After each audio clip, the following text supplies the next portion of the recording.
The Clone Wars was potentially the largest scale, most devastating conflict in the galaxy's history. There were vast fleets of ships of a variety of classes, rapid development of new types of weapons, and an opportunity for many beings and species to settle old local scores in exchange for their support of the Republic or the Separatists. But once all of this fighting ended, what happened to the Confederacy of Independent Systems Navy in the Star Wars Legends continuity? The war technically ending didn't mean the massive forces of the Confederacy just evaporated after all. The Confederacy's military, and to some extent even the Republic's, were of course a hodgepodge of constituent parts making up the larger whole. So there's no one-size-fits-all answer to their fates afterwards, and we only have so much information to go off of, but we actually do hear quite a bit, at least in terms of the general fate of everything. For one thing, the declaration of the Empire was not in fact the end of the fighting. Even the droid shutdown signal centered across the galaxy upon the death of the Separatist council members didn't fully end the war. Many droid units were reactivated under more local control, and though they lacked a central leadership, CIS holdouts continued to resist Imperial consolidation in the first couple years post-Clone Wars. Most notable was the fairly broad campaign called the Reconquest of the Rim, which saw Imperial forces assaulting not just Separatist holdouts in the Outer Rim, but also underworld groups in a variety of theaters. Within the Reconquest of the Rim, there were individual campaigns like the Western Reaches campaign spearheaded by Tarkin, the Cymerthian insurrection where future rebel leaders Yondo Donna and Adar Talon dismantled holdout forces under Senator Tumbuk Tora, the Five Veils campaign by future Grand Admiral Octavian Grant against Marath Voru's Trade Federation resistance, and then a couple years later the 501st destruction of Jizor Delso's attempt to kickstart yet another droid army. This isn't an exhaustive list of the anti-holdout campaigns, even within the Reconquest of the Rim. There is definitely a campaign breakdown for more of these coming later, but while they certainly resulted in a lot of the remaining hardware being destroyed, that doesn't quite answer what happened to any of the hardware which did survive beyond its service to the CIS, even in these campaigns. The most identifiable parts of the Confederacy's forces are probably those which belong to the megacorporations providing its most important backing. So the forces which belong to organizations like the Trade Federation, Banking Clan, Techno Union, Commerce Guild, Corporate Alliance, and so on. Most of these organizations themselves were either fully dissolved or absorbed into the state apparatus of the new empire. The forces which belonged to them, which were still considerable even by the end of the Clone Wars, then ended up in a few different places. The corporate sector, a region dominated by private businesses with little to no regulation, had previously held many corporations within it with sympathies for, if not outright loyalty to, the CIS. The post-war period saw those sympathizers stripped of their power, and loyal corporations within the corporate sector were given even further authority under a new semi-autonomous political entity in the region called the Corporate Sector Authority, and I've gone into a deeper dive on them specifically in the past. In order to exert that authority, the CSA was given or sold not just older hardware from the Republic Navy, like Victory Star Destroyers and even older Invincible Dreadnoughts, but also significant chunks of the CIS forces. We explicitly know this included even large and powerful vessels like the Lucrehulks and Recusants, thanks to the New Essential Guide to Vehicles and Vessels and the Starships of the Galaxy sourcebooks respectively.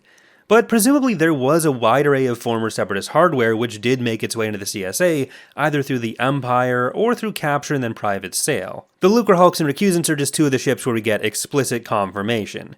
In the case of the Recusants, it mentions only about half a dozen making their way to the CSA, but keep in mind that the scale of forces will always vary from source to source, and details like this often get fudged. For example, the New Essential Guide to Vehicles and Vessels says all of the remaining Lucrehulks either went to the CSA, except for a couple which went to individual wealthy merchants, who liked this video and subscribed for more. But we do know that they found their way into some other areas which we'll talk about in a bit, and which kind of stretched the ones that went into private use even further than the ones that went into the CSA, somewhat contradicting the New Essential Guide.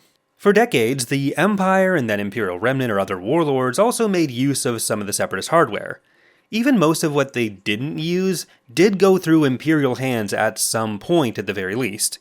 In the novel Millennium Falcon, which covers the entire history of the iconic ship, the Falcon is impounded by the Empire before being captured by operatives of the Rebel Alliance, long before Han ever gains ownership of it.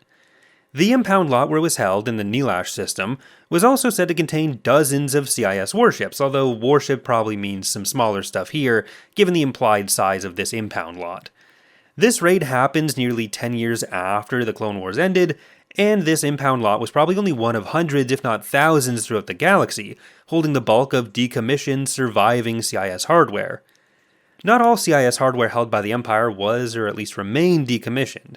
The New Essential Guide to Droids and the Star Wars Fact File, among other sources, indicate that crab droids became particularly popular under Imperial service, possibly because they're such cute little guys.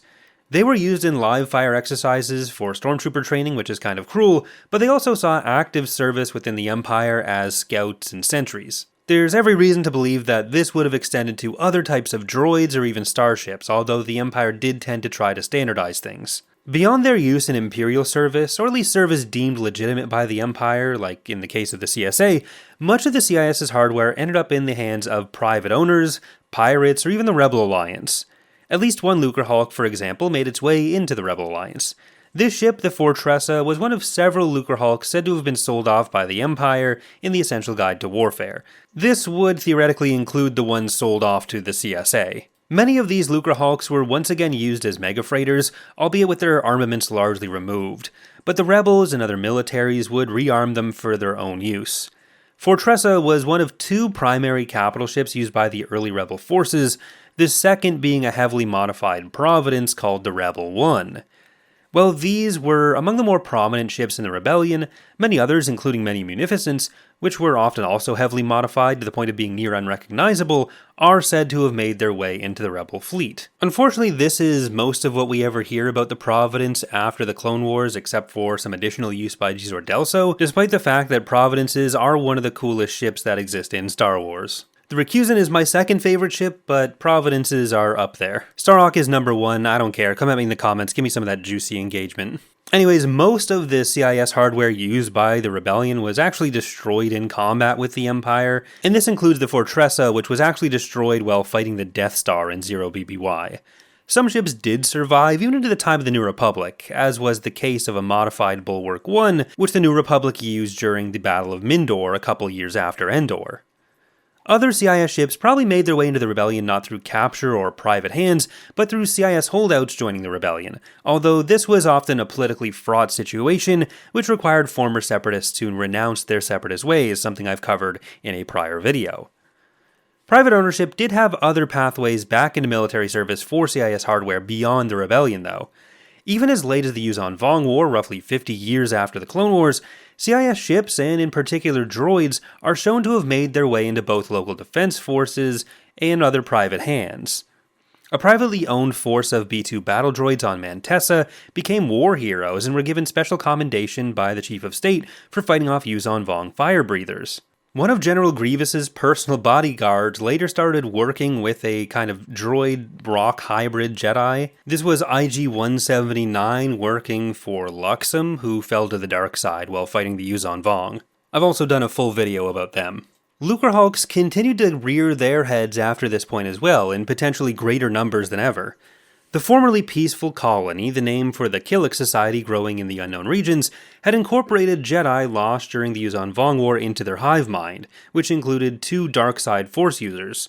This caused the colony to expand aggressively, and their fleet included what the Swarm War refers to as, quote, dozens of ancient megafreighters, their distinctive ring shapes surrounded by dark, swirling clouds, which suggested that the freighters were serving as staging areas for dart ship swarms. So these aren't explicitly named as Lucrehulks or former CIS hardware, but I think it's a fairly safe assumption they are ring-shaped ancient megafreighters, and the post-Endor books of this time period releasing shortly after the release of Revenge of the Sith tended to try to incorporate as much prequel content as possible. We've mostly focused on the direct hardware so far, but that hardware couldn't have been developed for the CIS without some engineers. Many of them likely went on to serve Imperials or other private weapons manufacturers in a kind of Operation Paperclip way, where former German scientists were taken to the United States after World War II. But one of the areas where we actually get explicit information on where CIS engineers went is in fact the Hapes Consortium, an isolationist matriarchal society which later goes on to ally with the New Republic. These engineers ended up working for firms like Olanji Chiruba, one of the biggest starship manufacturers within the Hapes Consortium, where they developed the Mytil-class fighter and bomber. They also potentially had input on other ship classes developed during the Galactic Civil War and beyond, like the Nova-class cruiser. That's going to do it for today though. I hope you've enjoyed this look at more CIS history. Remember to leave a like, subscribe, and turn on the bell to be notified about future videos as they're released. Thank you for watching. Special thanks to the patrons and channel members whose support makes this channel possible, and also special thanks to Marmar for editing this video.